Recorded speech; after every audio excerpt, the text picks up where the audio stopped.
Bismillah ar-Rahman ar-Rahim. An important issue in Islamic punishments is the fact that we find that is the hudud punishments, or the punishments which have been fixed by God, there is no mention of jail punishment.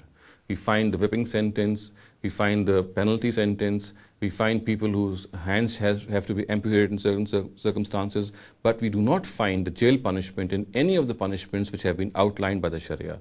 And I think that is something very important that must be paid heed to.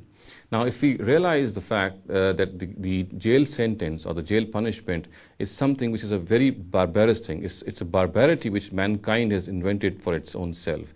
Now, first of all, we find that in the jail punishment, the self-esteem of a criminal is sacrificed.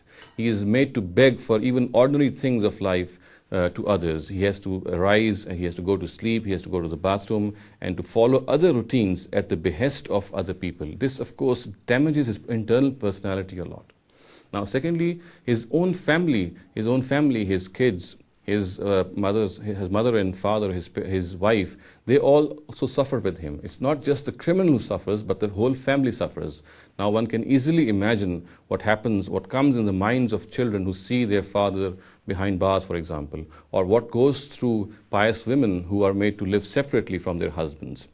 So this is another thing which must be kept in mind, that the jail punishment actually just does not merely punish the criminal, it also punishes the family of the criminal. Similarly, another important thing to realize is that in the jail, people are provided the company in which they perfect the art of hoodwinking the law. Now, instead of being provided with the company which reforms them and rehabilitates them, they are provided with someone, with other criminals that live in the company of other criminals, through which they are able to perfect the art of breaking the law even more, and they become even more better professional criminals once they come out of the jail.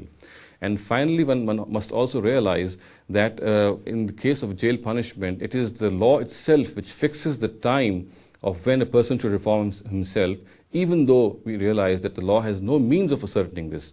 Now, a person, for example, once his penalty is over, he realizes that he has done something wrong. And sense and reason demand that once a person realizes this, he should be made part of the society once again so that he can lead the life of a responsible citizen.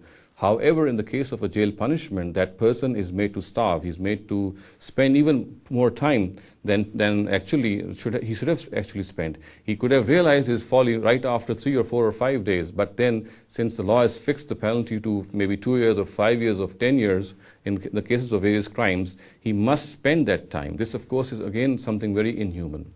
Now, in the light of these things, it can be said that perhaps because of these reasons, Islam has never included the jail punishment amongst the punishments that it has prescribed for various crimes. And this also gives guidance to us that it's very understandable that house arresting a criminal with his family is something which can be, of course, it can be tolerated.